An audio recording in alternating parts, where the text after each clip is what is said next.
아브라함과 롯이 서로 자신들의 양떼가 많아져서 우물이 부족해지자 각 양떼를 맡았던 하인들끼리 서로 다투게 되고, 아브라함이 그것을 가만히 보다가 이래서는 안 되겠구나 하면서 조카 롯을 불러서 자네가 양이 많고 나도 양이 많은데 우리가 양떼 때문에 서로 다투지 말자. 자네가 이쪽을 원하면 이리 가시고 저쪽을 원하면 저리 가시게, 이렇게 하면서 이제 서로 나뉘어질 때에 이 롯이 원했던 땅이 소돔 땅입니다. 아주 넓은 푸른 풀밭과 평야가 펼쳐져 있고, 주변에 또 시냇물도 가까웠는지 롯이 자신은 그 기름지고 비옥한 땅 소돔과 고모라 지역을 선택하겠다. 그래서 이제 그리 가게 되고, 롯이 그쪽을 선택하니까 아브라함이 나머지 반대쪽을 선택했던 것을 우리가 잘 기억을 합니다. 그런데 이제 소돔 땅에 이렇게 잘 머물렀는데 시간이 지나면서 이상하게 전쟁에 휘말리게 되었다 하는 것입니다. 우리 11절 한 절만 더 위에 읽읍시다. 우리 11절 읽읍시다. 시작.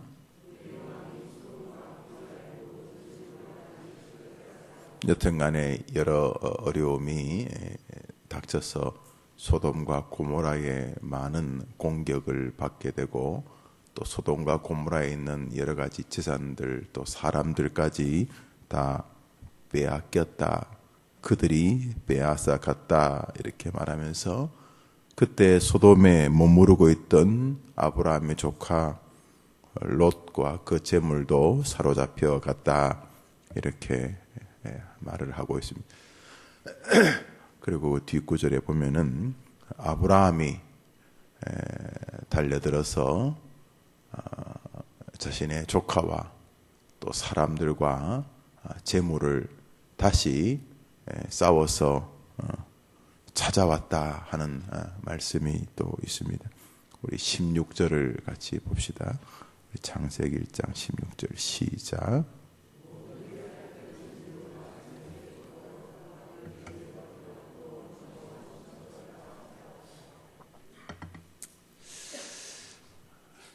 빼앗기고 또 빼앗아가는 세상 속에서 아브라함이 빼앗긴 자를 찾아오는 이런 그림은 성경에서 굉장히 익숙한 그림입니다. 빼앗기고 공격당한 존재를 다시 가서 싸워서 찾아오고 또 회복시키는 이런 모양들, 이런 모티브들은 구약에서 계속 반복될 뿐만 아니라 우리 인생살이에서도 계속 반복되는 이미지들입니다.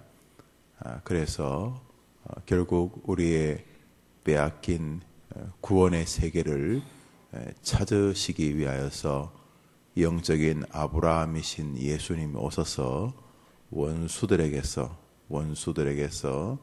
우리들의 구원을 찾아오신 그런 이야기들이 성경의 주제 아니겠습니까? 우리 마태복음을 한 절 보겠습니다. 우리 마태복음 13장입니다. 마태복음 13장입니다. 마태복음 13장은 우리 주님께서 씨 뿌리는 비유로 널리 알려진 성경 말씀입니다. 그리고 후반부에서는 그 말씀을 주님이 다 풀어주신 이야기입니다. 그리고 이제 끝에는 예수님이 사람들에게, 정확히 말하면 예수님이 주로 사셨던 나사렛 근방에서 사람들에게 배척당하시는 예수님을 이렇게 배척하시는 그 사람이 그 자기 고향에서 잘 인정받기가 쉽지가 않은 것 같아요. 사람들이 잘한다는 이유로 저 복덕방집 아들 아니냐? 저 세탁소집 딸내미 아니냐? 아유, 저 별 볼 일 없는 집안에 말이지. 어떻게 뭐 재수가 좋아가지고 국회의원 한 자리 했는지는 모르겠는데 저 집이 말이지 우리 다 알잖아. 뭐 그저 그런 집이지 뭐라면서 뭐 고향에서는 참 선지자가 잘 인정을 못 받는다. 뭐 주님 이렇게 말씀을 하셨는 것이 후반부에 있고, 전반부는 씨 뿌리는 비유에 관한 말씀 있었습니다. 살다 보면은 참 가까이 있는 보석들을 잘 모를 때가 많아요. 그래 살다 보면은 참 우리 교회가 좋구나. 뭐 위대한 분들이 세상에 많이 있겠지만 정말 우리가 한 시대를 살면서 저 어른하고 또 저분하고 같이 한번 믿음의 길을 배우고 또 그 밑에서 생활을 한 것이 참 행복한 것이었구나. 우리가 살면서 뭐 예를 들었으면 교회 이야기뿐만 아니라 우리 주변에도 위인전 그러는데 가만히 그분들 사시는 거 보면은 그분들이 참 위인인데 우리가 너무 가까이 있다는 이유 때문에 그 가치를 몰라봤구나. 이렇게 우리가 살면서 그런 거 많이 느끼게 되는 것 같습니다. 자, 그렇게 후반부는 그런 주님의 고향의 사람들에게 이제 배척을 또 당하고 한 그런 내용들이고, 우리 13장 전반에는 씨 뿌리는 비유다 이렇게 말씀드렸습니다. 씨 뿌리는 비유는 어느 날 예수님께서 제 아들을 모아놓고 어느 날 농부가 밭에다 씨를 뿌리는데 어떤 씨는 돌짝밭에, 또 어떨 때는 이렇게 길가에 가시떨기에 또 좋은 밭에 떨어졌다, 이런 이야기이지 않습니까? 우리 4절을 한 절 읽읍시다. 마태복음 13장 4절입니다. 4절 시작.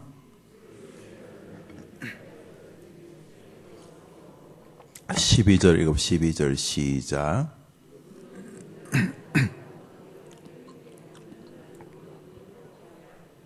우리 19절 읽읍시다. 19절 시작. 아무 때나 천국 말씀을 듣고 깨닫지 못할 때 악한 자가 와서 그 마음에 뿌려진 것을 빼앗는 이는 여기 빼앗는다는 빼앗는다는 말이 이렇게 많이 나오는데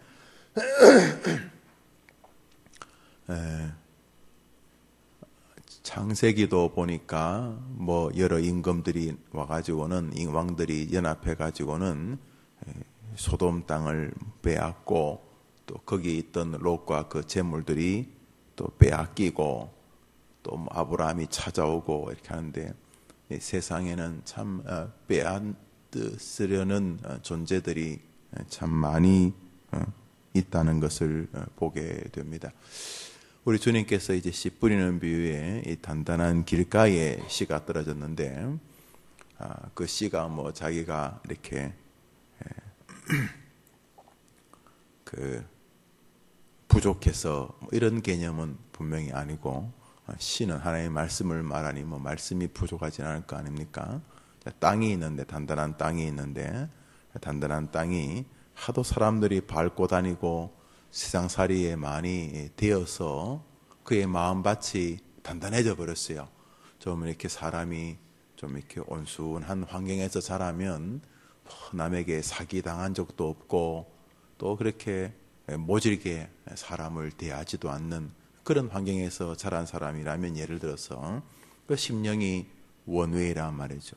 이렇게 A라 그러면 A로 듣고, 비라 그러면 비로 드는데 세상을 살면서 자꾸 이렇게 눈치밥도 먹게 되고 또 자꾸 이렇게 믿었던 사람한테 배신도 당하고 이러면서 그 마음밭이 여러 사람들이 밟고 지나갔어요. 이게 단단해졌어요. 사람이 뭘 말하면 A 그러면 A로 받아들이지 않고 저 인간이 왜 나한테 A라고 말했을까? 저 사람이 나한테 A라고 말하는 그 내면에는 이런 의미가 있지 않을까 하면서 말에 복선을 생각하고 또 그도 말할 때 복선에 복선이 깔려 말. 자꾸 단단해진 그런 사람들이 많다는 게 좀 아쉬운 것인데 여기 오늘 본문에 이 사람의 마음이 단단해져 버려서 하도 여러 사람들이 지나가고 그러다 보니까 미들이 없어져 버린 것 같아요. 여튼간에 단단해졌는데 앞불사 하나님의 말씀에까지 단단해져 버렸어요. 말씀. 세상 사람이야 정신 안 차리면 코 베어 간다 이렇게 그런 세상이 되었다. 그래서 정신 차려라 이렇게 말할 수는 있을지 모르겠습니다만 이 얼마나 단단해졌는지 하나님의 말씀까지도 단단해져 버렸어요. 저 말씀이 저런 것은 그런 뜻이 아니라 하면서 나름대로 복선에 복선이 깔려가지고 하나님의 말씀을 순전하게 아멘 아멘 그러지 못하는 사람이 되어버린 거예요. 이 사람 마음에 병이 든 거예요. 자, 그런데 주님이 또 자비로우신 주님이 너는 인간 안 되겠다 그러면서 너는 하나님 말씀 먹지 마라 그러는 게 아니고 좋은 밭에도 하나님의 말씀을 뿌리시지만 그 단단한 밭에도 하나님께서 기꺼이 말씀을 던져주셨어요. 그런데 얼마 뒤에 이 씨가 이렇게 결국 그 단단한 길가에서 싹이 나고 열매를 맺지를 못했어요. 그게 이제 무슨 연유에냐? 우선 1차적인 책임이 우리에게 분명히 있어요. 그 인간에게 우리가 단단하니까 이 씨가 이게 뿌리를 내리려고 하는데도 그냥 단단하게 말씀이 내 마음에 뿌리를 못 내리도록 그렇게 막고 있는 내 자신도 문제지만은 오늘 본문을 가만히 보면 누군가가 그것을 빼앗아 갔다 이렇게 말을 하고 있어요.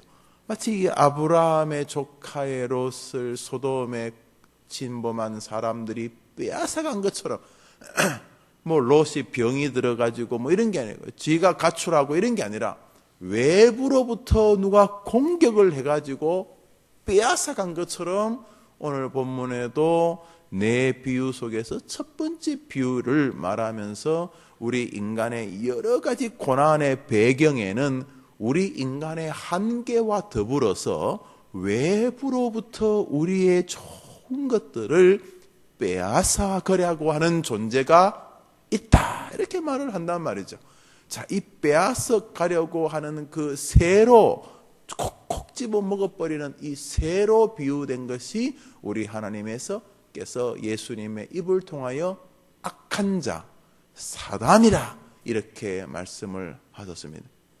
그러므로 우리가 가지고 있는 한계 때문에도 신앙의 어려움을 겪지만은 우리들은 외부로부터의 우리의 좋은 것을 빼앗아 가려고 호시탐탐 기회를 노리고 있는 어떠한 세력, 그 세력으로부터의 선한 대비 혹은 싸움, 혹은 우리가 싸울 힘이 없으면 용병의 도움을 얻어서라도 우리를 공격하는 세력과 싸워 승리해야 한다 하는 것을 우리가 보게 됩니다. 조금 다른 각도입니다만 외부로부터의 공격은 우리 인간만 겪은 것이 아니었습니다. 예수님조차 동네 사람들이 예수님을 향하여 비아냥거렸습니다. 저 목수 애 아니냐 저거? 쟤 어릴 때 내가 다 알아. 아이고 요새 사람이야 조용하지만 그래가지고 되겠어? 기껏해지 목수지 무슨 관리야 장관이 아들이야. 아이고 지난해나 그나물에 그 밥이지. 그러면서 예수님을 사람들이 비아냥거렸다. 그게 공격이지요. 공격했다.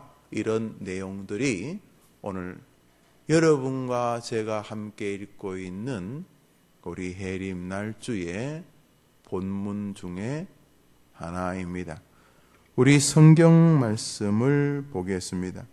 사도행전입니다. 사도행전 13장입니다. 사도행전 13장입니다.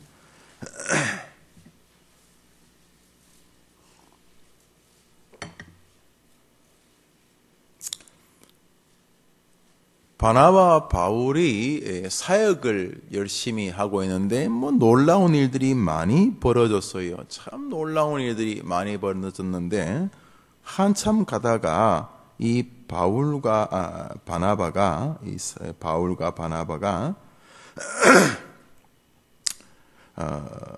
바보라고 하는 나쁘다 바보 이런 뜻이 아니라 한 지역이다 생각하시면 되겠습니다. 바보라는 지역에 이르렀는데 그 지역을 총괄하고 있는 관리를 만났는데 이 관리가 조금 종교성이 있는 사람이었어요. 또 이것저것 개인적으로 종교적인 공부를 많이 하는 사람 같았어요.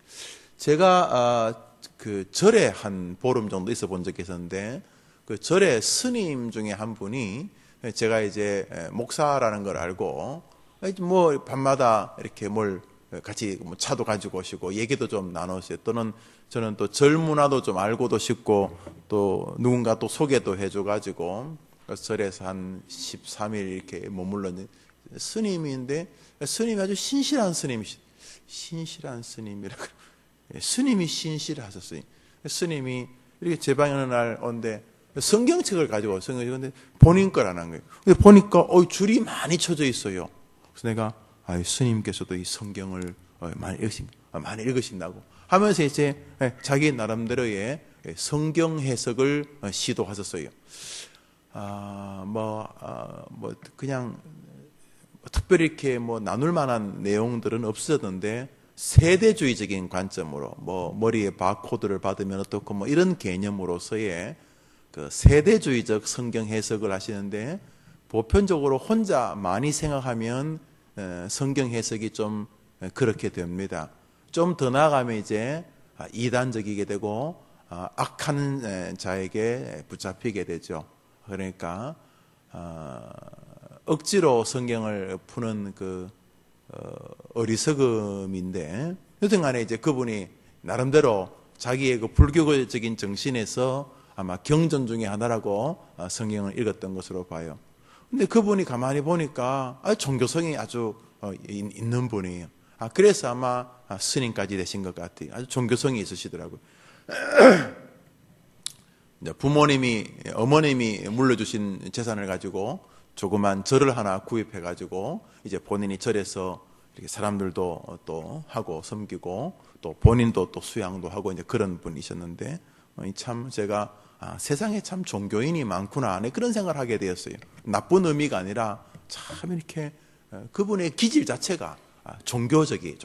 제 주변에도 그런 사람 많아요. 신문 기자하다가 갑자기 막 이렇게 승려가 되거나 이렇게 하여튼 평소에 이 종교적인데 이렇게 예민한 아마 이 총독이 그랬던 것 같아요. 그런데 이 총독이 이 바울과 바나바가 왔다는 얘기 듣고 저들이 가지고 있는 신앙은 세계는 뭘까? 철학의 세계는 뭘까? 하고 물었는데 이 바울과 바나바가 탁월하게 주님의 말씀을 이렇게 전해주자 이 총독의 마음이 막 움직였다 이런 거예요. 우리 7절을 보겠습니다.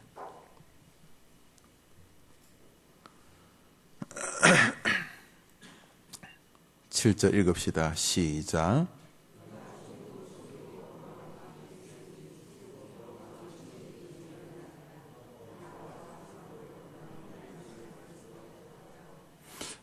총독 서기오 바울이라고 하는 이 총독이 이 바울 일행을 만나서 자기 집에 모셔가지고는 그분들이 가지고 있는 신학이 뭔지 이렇게 묻고 있는데 그 지역에 꽤 유명한 무당 마술사가 하나 있었는데 이 마술사의 이름이 엘루마 이렇게 되어져 있습니다.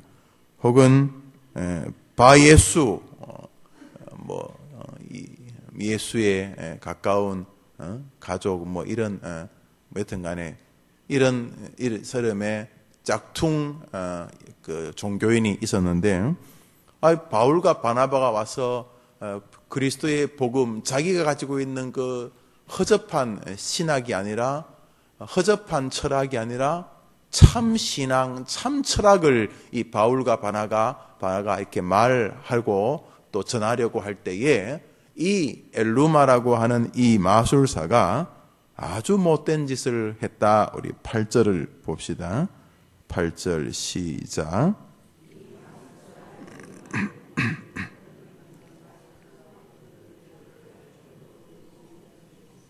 네, 이 마술사가 바울과 바나바를 대적하여서 총독으로 믿지 못하게 힘쓰니, 세상에는 말이죠, 이렇게 대적하는 사람들이 많아요.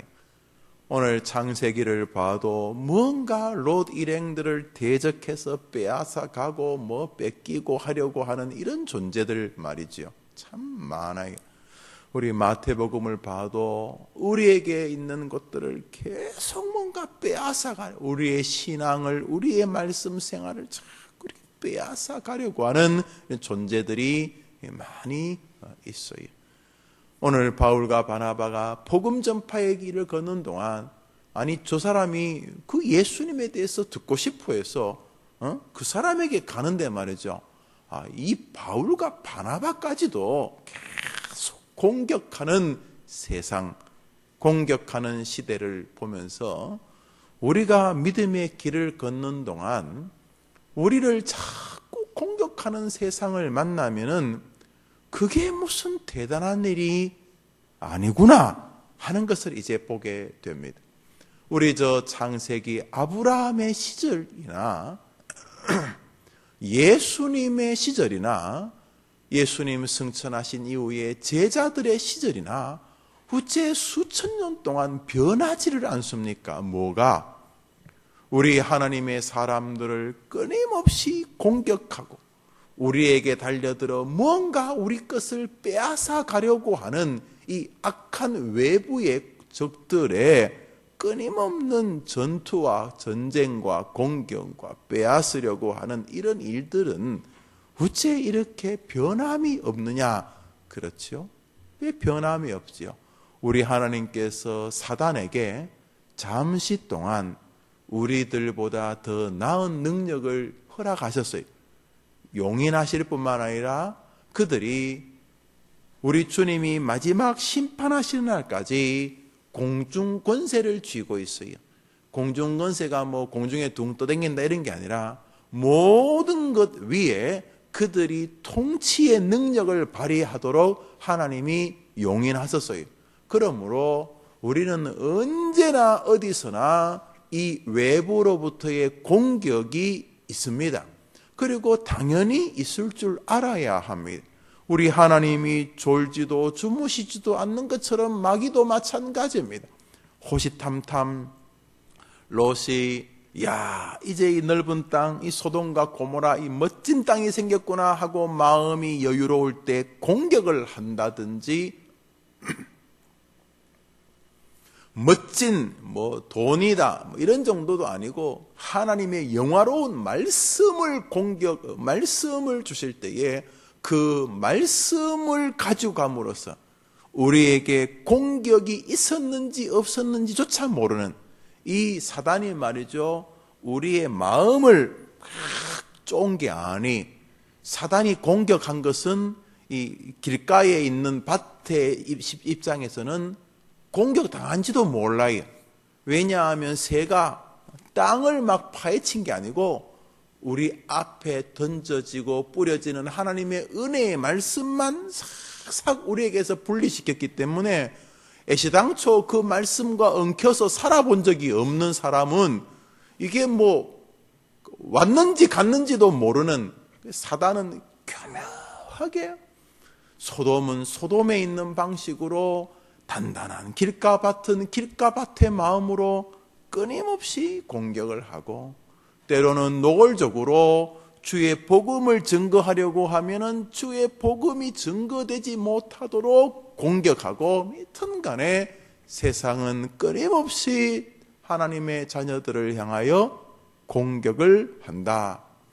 무력이 필요한 사람에게는 무력으로, 가난이 공격이 되는 사람에게는 돈으로, 몸이 아픈 것이 공격이 되고 몸이 아프다고 침치하고, 여러분 사람이 이렇게 스스로 자살을 하는데 우리나라의 자살의 그 비율이 제일 높은 세대가 65세 이상 어르신인데, 뭐 전 세대가 지금 뭐 OECD 세계 1위죠. 아마 제가 볼 때 세계 1위일 겁니다. 이 자살률이요. 그런데 자살하는 여러 이유 중에 하나가 몸이 아픈 거예요. 몸이 아파서 그 아픔이 인생을 그냥 극단적인 결정으로 몰아가게 하는 침체를 갖게 하거든요. 그러니까 사단이 몸이 약하면은 침체한다 싶은 사람에게는 돈이 좀 없으면 막 인생이 하여튼 사단은 막 강력한 지혜를 가지고 하나님의 백성들을 공격하고 빼앗아 가려고 한다, 보게 됩니다. 자, 그런데 이런 일들을 어떻게 승리하였는가를 보면은 창세기는 아브라함이라고 하는 롯의 동력자인, 그렇죠?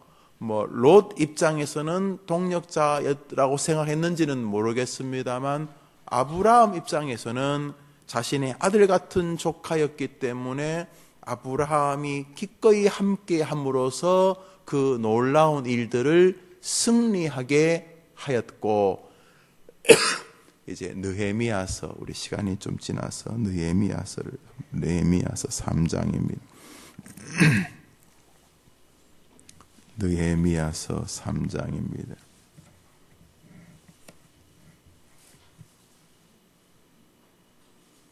우리 3장 1절 2절 읽읍시다. 시작. 그때에 대해서 알레 아십이 그의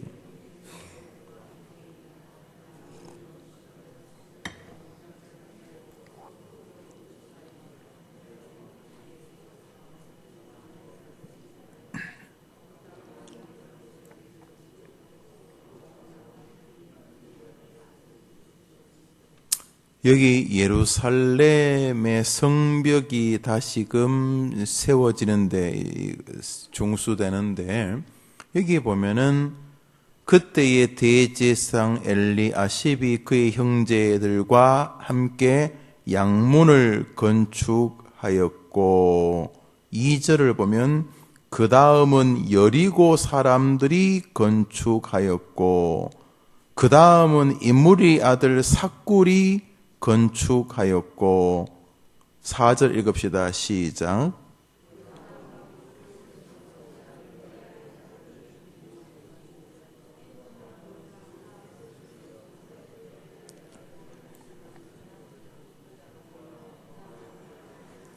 느헤미야 3장은 사람들의 이름이 진짜 장황하게 나오는데, 나오는 이유는 한 가지인데, 이들이 성전을 함께, 성벽을, 예루살렘의 성벽, 예루살렘 성벽이 성전의 외곽이라 생각하시면 되겠습니다. 넓은 의미에서 예루살렘 성전이라 생각하셔도 되겠어요.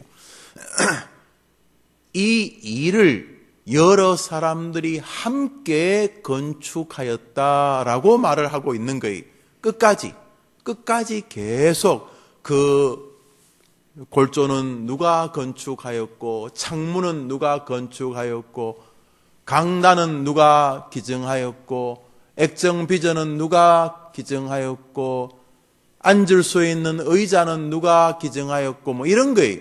오늘 본문을 보면은 예루살렘 성벽을 세우는데 예루살렘 사람들이 네가 알아서 해라, 너 혼자 해라, 이런 게 아니라 한 사람 한 사람이 힘을 모아서 이 예루살렘 제2성전을 향한 건축을 진행하였다, 이런 이야기올시다. 창세기에 롯에 어려움이 생겼을 때 아브라함이라고 하는 동력자가 외부로부터 은혜를 베풀어서 롯이 구출되는데 아브라함은 하나님은 아니지 않습니까? 그러나 동력자가 고난과 고통을 당하는 이에게 격려의 길이 된다는 것을 보게 되고, 예수님께서도 사람들이 예수님 친척 왔습니다. 예수님 가족 왔습니다. 누가 내 가족이냐? 하나님의 말씀을 따르고 그 말씀을 사랑하고 그 말씀을 준행하는 자들이 내 가족이다. 이렇게 말씀하시면서 주님도 신실한 사람들이 중요한 가치를 가지고 있고 주님께조차 그런 사람들은 의미가 있다. 이렇게 말을 하고 있어요. 동력자란 무엇입니까? 서로가 같은 길을 향하여 가는 동안 서로에게 비빌 언덕이 되어주는 사람들이 동력자 아니겠습니까? 사도행전을 보시면 사도행전에 여러 기라성 같은 인물들이 등장합니다. 사도행전 초반부에는 바나바와 바울이 함께 힘을 모은 사역들이 나오고, 우리가 사도행전 읽었던 13장 후반부에는 하나님의 여러 신실한 사람들이 함께 그 일에 동참함으로 주님의 나라가 더욱 흥왕하고 번성하였다는 말이 나옵니다. 우리 사도행전 13장 마지막 절을 보겠습니다. 우리 사도행전 13장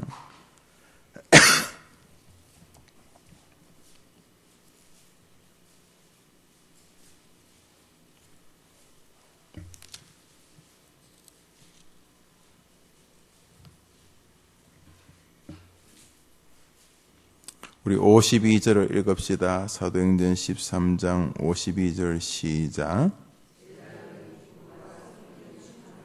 여기 제자들은 단순히 두 사람만이 아니라 그 밑으로 나오면서 바울과 바나바가 비시디아 안디옥에서 전도하면서 그들에게 은혜를 입었던 사람들의 전 무리들을 다 포함합니다. 저를 한번 보시겠습니까? 믿음의 길을 걷는 동안 공격을 받으실 것입니다. 동시에 하나님은 이 공격에서 승리하도록 동력자들을 세우실 것입니다. 할렐루야. 이것 어느 것 하나 놓치지 않아야 오늘 하루를 한번 살아보지 않겠습니까? 외부로부터 공격이 온다고 나 죽었다 그러지 마시고, 이거 어디서 본 것 같다, 이렇게 자꾸 외부적인 공격이 올 때에 아이고 왜 이래 나는 가난하냐 이런 게 아니라, 그래 어디서 이 본 듯한 장면이다, 어디서 창세기에서 봤다, 내 마태복음에서 봤고 사도행전에서 봤다, 함께해서 온 기쁨이 충만했다는 구절 윗구절에 또 같은 이야기가 나옵니다. 49절 50절을 읽어봅시다. 50절 사도행전 13장 50절 시작. 이에 유대인들이 경건한 귀부인들과 그 신의 유력자를 선동하여 바울과 바나바를 박해하기. 아이고 이게 지겹도록 반복되는 거. 하나님의 역사가 나타나고 또 그들을 공격하고 박해하고 빼앗고, 그렇지만 하나님의 역사는 하나님의 사람들에 의하여 도도하게 진행되고 있는. 한 번 더 저를 보시면 이 손을 한번 보세요. 저를 보세요. 우리가 믿음의 길을 걷는 동안 공격은 낯선 게 아니에요. 낯선 게. 그래 기쁨이 충만하다는 마지막 구절 윗구절은 또 공격당했다 이런 이야기 아닙니까? 공격당. 그러나 하나님께서 이런 일들을 선한 동력자로 인하여 이기게 하시는데, 첫 번째 동력자는 이 목사입니다. 목사. 이 목사가 여러분의 동력자예요.